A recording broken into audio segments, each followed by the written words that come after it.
الحمد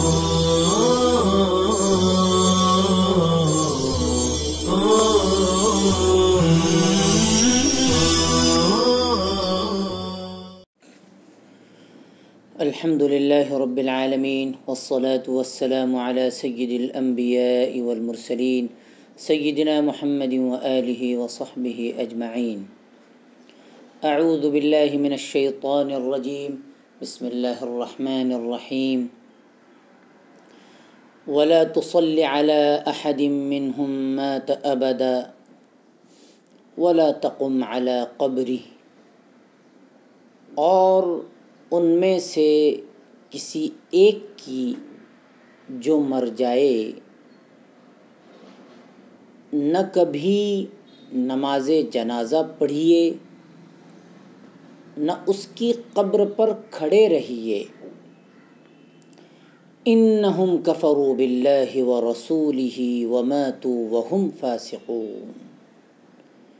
اس لیے کہ انہوں نے اللہ اور اس کے رسول کے ساتھ کفر کیا اور وہ مرے اس حال میں کہ وہ فاسق تھے. وَلَا تُعْجِبْكَ أَمْوَالُهُمْ وَأَوْلَادُهُمْ. اور ان کے مال اور ان کی اولاد آپ کو اچھے نہ لگیں. انما یرید اللہ ان یعذبہم بها فی الدنیا. اللہ تو صرف یہ چاہتے ہیں کہ انہیں عذاب دیں اس کے ذریعے دنیا میں. وَتَزْهَقَ أَنفُسُهُمْ وَهُمْ كَافِرُونَ. اور ان کی جان نکلے اس حال میں کہ وہ کافر ہوں.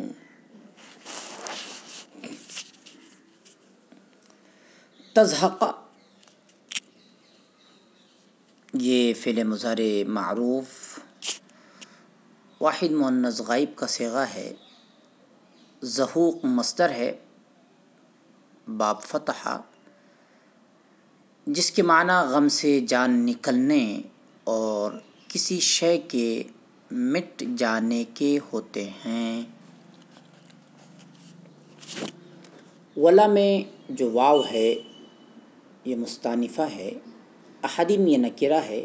منہم یہ صفت اول ہے اور ماتا یہ صفت ثانیہ ہے. ابداً بربنائے ظرف منصوب ہے. واو حرف عاطفہ ہے. علی قبری یہ لا تقم سے متعلق ہے. کفروا باللہ ورسولہ واو عاطفہ ہے. وماتو میں بھی واو عاطفہ ہے.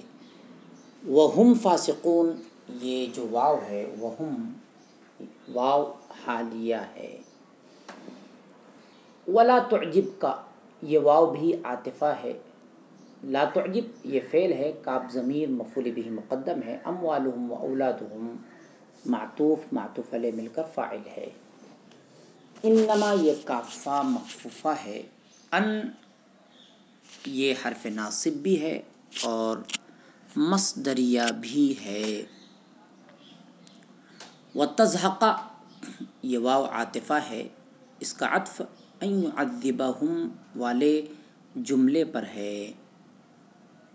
وہم کافرون میں یہ جو واو ہے یہ واو حالیہ ہے. تشریح آیات.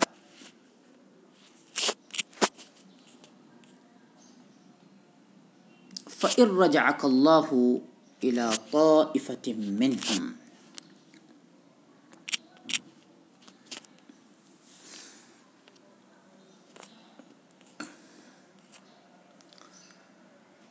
مطلب یہ ہے کہ اگر اللہ آپ کو غزوہ تبوک کے سفر سے ان کے کسی گروہ کی طرف واپس لے جائیں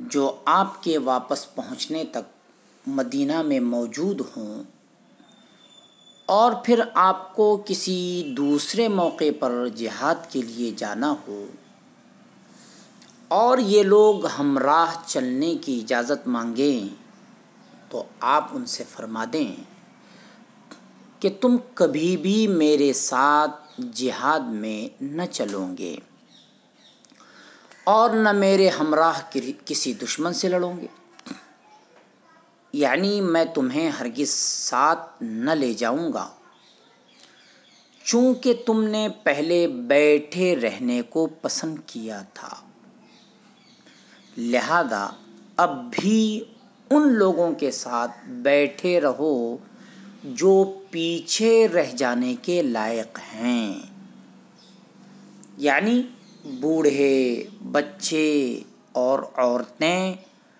تم انہی میں رہو۔ وہ معذوری کی وجہ سے نہیں جاتے تو بغیر معذوری ہی کے ان کے ساتھ رہ جاؤ، میں تمہیں ساتھ نہیں لیتا۔ صاحب روح المعانی فرماتے ہیں یہ خبر دینا ہے، نہیں کے معنی میں مبالغے کی وجہ سے ہے، یعنی اصل تو خبر دینا ہے، لیکن نہیں کا جو صیغہ یہ استعمال کیا گیا ہے یہ مفہوم میں مبالغہ پیدا کرنے کے لیے۔ بعض مفسرین رحمہم اللہ نے اس کا مطلب یہ بتایا ہے کہ تم جو ساتھ چلنے کی اجازت لے رہے ہو یہ اجازت لینا جھوٹا ہے اور دنیا سازی کے طور پر ہے، جب جانے کا وقت ہوگا تو ہمراہ نہ چلو گے بلکہ بیٹھے ہی رہ جاؤ گے، جیسا کہ تم پہلے بھی رہ گئے تھے، لہذا تم پیچھے رہ جانے والوں ہی میں اب بھی اپنے کو شمار کر لو۔ جھوٹی اجازت لے کر اہل ایمان کو کیوں دھوکہ دے رہے ہو؟ بہرحال یہ خبر ہے اور خبر ہی کے معنی میں ہے، اور قرآن کریم کے الفاظ سے بھی یہی واضح ہوتا ہے۔ وَلَا تُصَلِّ عَلَىٰ أَحَدٍ مِّنْهُم مَّاتَ وَلَا تَقُمْ عَلَىٰ قَبْرِهِ۔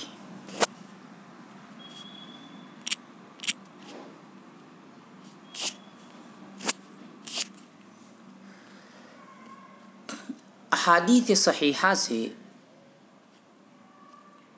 باتفاق امت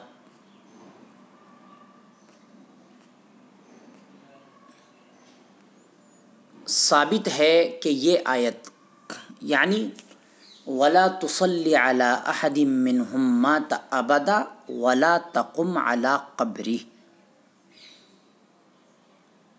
عبداللہ بن ابی منافق کی موت اور اس پر نماز جنازہ کے متعلق نازل ہوئی، اور صحیحین یعنی بخاری و مسلم کی روایت سے ثابت ہے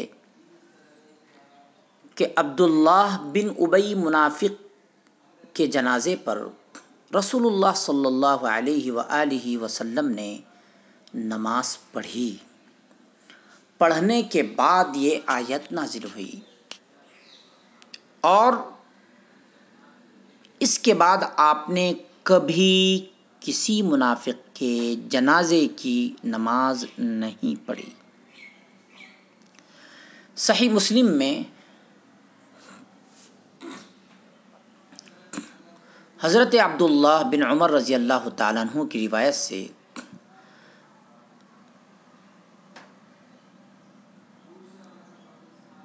واقعے کے نزول کی یہ تفصیل بیان کی گئی ہے، یعنی شان نزول کی یہ تفصیل بیان کی گئی ہے کہ جب عبداللہ بن ابی بن سلول مر گیا تو اس کے صاحبزادے عبداللہ جو مخلص مسلمان اور صحابہ میں سے تھے رضی اللہ تعالی عنہم، وہ حضرت صلی اللہ علیہ وآلہ وسلم کی خدمت میں حاضر ہوئے اور درخواست کی کہ آپ اپنا قمیص عطا فرمائیں تاکہ میں اپنے باپ کو اس کا کفن پہناؤں۔ رسول اللہ صلی اللہ علیہ وآلہ وسلم نے اپنا قمیص مبارک عطا فرما دیا۔ پھر حضرت عبداللہ نے یہ بھی درخواست کی کہ آپ اس کے جنازے کی نماز بھی پڑھائیں۔ آپ نے قبول فرما لیا اور نماز جنازہ کے لیے کھڑے ہو گئے تو حضرت عمر بن خطاب رضی اللہ تعالیٰ عنہ نے آپ کا کپڑا پکڑ کر عرض کیا کہ آپ اس منافق کی نماز جنازہ پڑھتے ہیں، حالانکہ اللہ تعالیٰ نے آپ کو منافقوں کی نماز جنازہ سے منع فرما دیا ہے۔ رسول اللہ صلی اللہ علیہ وآلہ وسلم نے فرمایا کہ مجھے اللہ تعالیٰ نے اختیار دیا ہے کہ میں دعائے مغفرت کروں یا نہ کروں، اور آیت کریمہ میں جو 70 مرتبہ بھی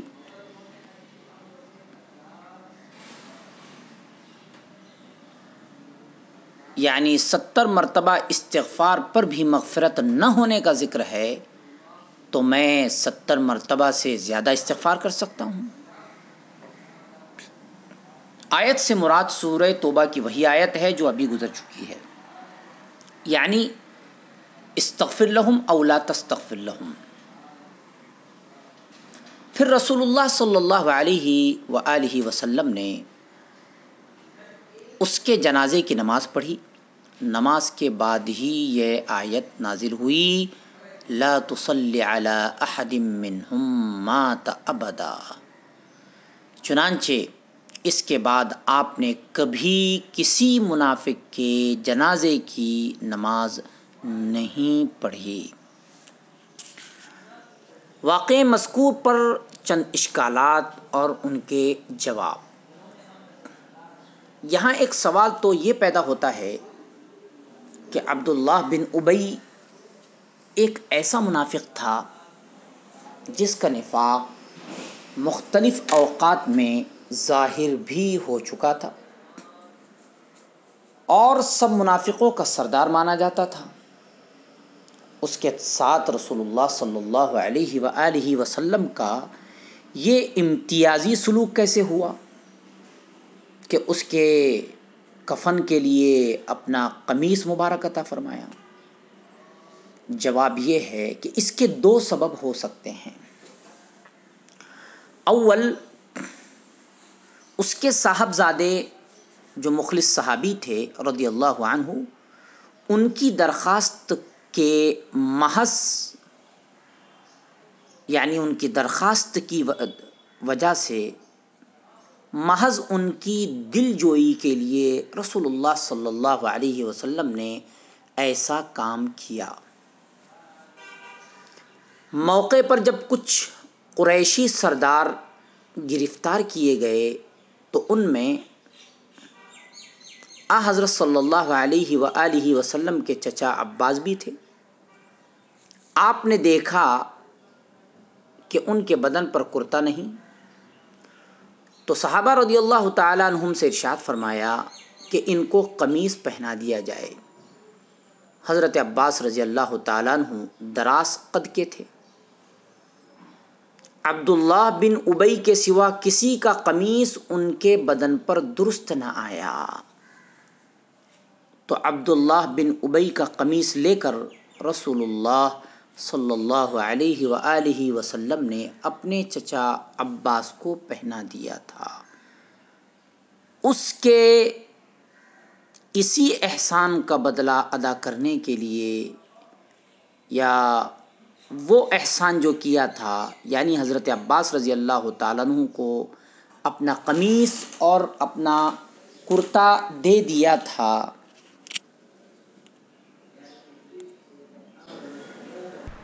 تو بہرحال اس کے اسی احسان کے بدلے کے طور پر حضرت صلی اللہ علیہ وسلم نے اس کے بیٹے حضرت عبداللہ رضی اللہ تعالیٰ عنہ کو اپنا کرتا اور اپنا قمیص عطا فرما دیا۔ دوسرا سوال یہ ہے کہ حضرت عمر فاروق رضی اللہ تعالیٰ عنہ نے جو حضرت صلی اللہ علیہ وسلم سے یہ عرض کیا کہ اللہ تعالیٰ نے آپ کو منافق کے جنازے کی نماز سے منع فرمایا ہے، یہ کس بنا پر کہا؟ کیونکہ اس سے پہلے کسی آیت میں صراحتاً آپ کو منافق کی نماز جنازہ سے منع نہیں فرمایا گیا۔ اس سے ظاہر یہی ہے کہ حضرت عمر بن خطاب رضی اللہ تعالیٰ عنہ نے ممانعت کا مضمون اسی سورہ توبہ کی سابقہ آیت استغفر لہم سے سمجھا ہوگا۔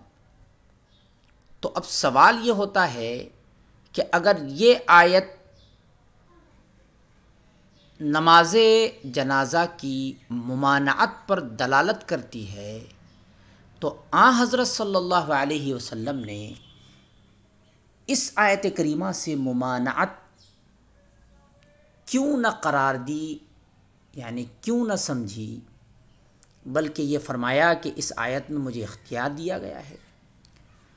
جواب یہ ہے کہ در حقیقت الفاظ آیت کا ظاہری مفہوم اختیار ہی دینا ہے، جیسا کہ ہم نے بتایا تھا وہاں بھی کہ یہ تخییر کے لیے ہے، اور یہ بھی ظاہر ہے کہ 70 مرتبہ کا ذکر بھی اس جگہ تحدید کے لیے نہیں بلکہ کثرت بیان کرنے کے لیے ہے۔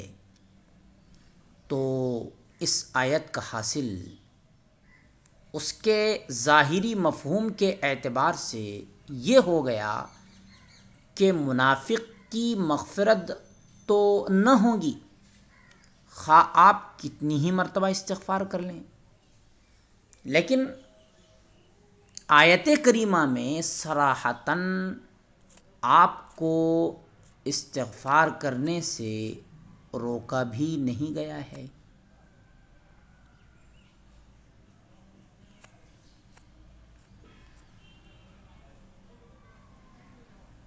اور قرآن کریم کی ایک دوسری آیت سورہ یاسین کی اس کی نظیر ہے، جس میں فرمایا گیا کہ وَسَوَاءٌ عَلَيْهِمْ أَأَنذَرْتَهُمْ أَمْ لَمْ تُنذِرْهُمْ لَا يُؤْمِنُونَ، جیسا کہ اس آیت نے آپ کو انذار اور تبلیغ سے منع نہیں کیا، بلکہ دوسری آیات سے تبلیغ و دعوت کا سلسلہ ان کے لیے بھی جاری رکھنا ثابت ہے،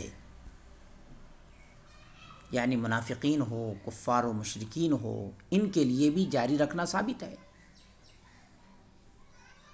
آیت بلغ ما انزل الیک من ربک اور انما انت منذر ولکل قوم ہاد وغیرہ، یہ سب آیات کریمہ حاصل یہ ہے کہ آیت انذرتہم ام لم تنذرہم سے تو آپ کو اختیار ہی دینا ثابت ہوا تھا، پھر مستقل دلیل سے انداز کو جاری رکھنا ثابت ہو گیا، پھر مستقل دلیل سے انذار یعنی ڈرانا کو جاری رکھنا ثابت ہو گیا۔ حضرت صلی اللہ علیہ وسلم نے آیت مذکورہ سے بھی یہ تو سمجھ لیا تھا کہ اس کی مغفرت نہیں ہوگی، مگر کسی دوسری آیت کے ذریعے اب تک آپ کو استغفار کرنے سے روکا بھی نہیں گیا تھا، اور حضرت صلی اللہ علیہ وسلم جانتے تھے کہ میرے قمیص سے یا نماز پڑھانے سے اس کی مغفرت تو نہیں ہوگی، مگر اس سے دوسری مصالح اسلامیہ حاصل ہونے کی توقع تھی کہ اس کے خاندان کے لوگ اور دوسرے کفار جب حضرت صلی اللہ علیہ وسلم کا یہ معاملہ اس کے ساتھ دیکھیں گے تو وہ اسلام کے قریب آ جائیں گے، اور مسلمان ہو جائے گے، اور ممانعت صریح طور پر نماز پڑھنے کی ابھی تک موجود نہ تھی، اس لیے آپ نے نماز پڑھ لی. یعنی نماز پڑھنے کی صراحتاً ممانعت ابھی تک نہیں آئی تھی، اس لیے آپ صلی اللہ علیہ وسلم نے نماز جنازہ پڑھ لی. اس جواب کا شاہد ایک تو وہ جملہ ہے جو صحیح بخاری میں حضرت ابن عباس رضی اللہ تعالیٰ عنہ کی روایت سے منقول ہے کہ اگر مجھے یہ معلوم ہوتا کہ 70 مرتبہ سے زیادہ دعائے مغفرت کرنے سے اس کی مغفرت ہو جائے گی تو میں یہ بھی کرتا.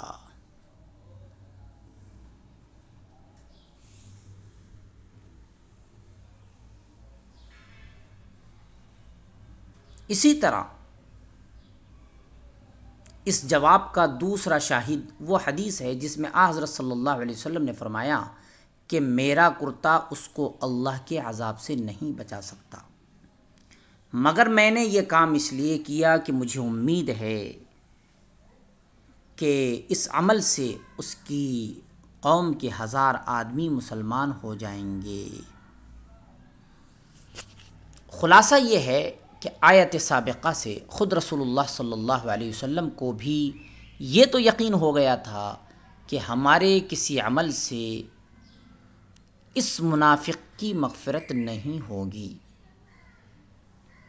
مگر چونکہ ظاہر الفاظ یعنی آیت کریمہ کے ظاہری الفاظ میں اختیار دیا گیا تھا اور کسی دوسری آیت سے بھی اس کی ممانعت اب تک نہیں آئی تھی. دوسری طرف ایک کافر کے احسان سے دنیا میں نجات حاصل کرنے کا فائدہ بھی تھا، اور اس معاملے میں دوسرے کافروں کے مسلمان ہونے کی توقع بھی. اس لیے آپ صلی اللہ علیہ وسلم نے نماز پڑھنے کو ترجیح دی. اور حضرت عمر رضی اللہ تعالیٰ عنہ نے یہ سمجھا کہ جب اس آیت سے یہ ثابت ہو گیا کہ مغفرت نہیں ہوگی تو اس کے لیے نماز جنازہ پڑھ کر دعائے مغفرت کرنا ایک فعل عبث اور بیکار ہے جو شان نبوت کے خلاف ہے. اسی کو انہوں نے ممانعت سے تعبیر فرمایا. بہرحال جب صراحتاً یہ آیت نازل ہو گئی لا تصلی، تو معلوم ہوا کہ اگرچہ نماز پڑھنے میں ایک دینی مصلحت آپ کے پیش نظر تھی، مگر اس میں ایک خرابی اور مفسدہ بھی تھا جس کی طرف حضرت صلی اللہ علیہ وسلم کا دھیان نہیں ہوا. وہ یہ کہ خود مخلص مسلمانوں میں اس عمل سے ایک بے دلی پیدا ہونے کا خطرہ تھا کہ ان کے یہاں مخلص مسلمان اور منافق سب ایک پلے میں تولے جاتے ہیں. اس خطرے کے پیش نظر قرآن کریم میں یہ ممانعت نازل ہو گئی، اور پھر کبھی آپ صلی اللہ علیہ وسلم نے کسی منافق کی نماز جنازہ نہیں پڑھی. اس آیت سے معلوم ہوا کہ کسی کافر کے جنازے کی نماز اور اس کے لیے دعائے مغفرت جائز نہیں. اس آیت سے یہ بھی ثابت ہوا کہ کسی کافر کے اعزاز و اکرام کے لیے اس کی قبر پر کھڑا ہونا یا اس کی زیارت کے لیے جانا حرام ہے، عبرت حاصل کرنے کے لیے ہو یا کسی مجبوری کے لیے، تو وہ اس کے منافی نہیں. جیسا کہ ہدایہ میں ہے کہ اگر کسی مسلمان کا کافر رشتہ دار مر جائے اور اس کا کوئی ولی وارث نہیں، تو مسلمان رشتہ دار اس کو اسی طرح بغیر رعایت اور گھڑے میں دبا سکتا ہے. یعنی اسلامی طور طریق کا خیال نہ رکھے اور اس کو یوں ہی گڑھے میں دبا دے. وصلی اللہ تعالی علی خیر خلقہ سیدنا محمد وآلہ وصحبہ اجمعین برحمتک یا ارحم الراحمین.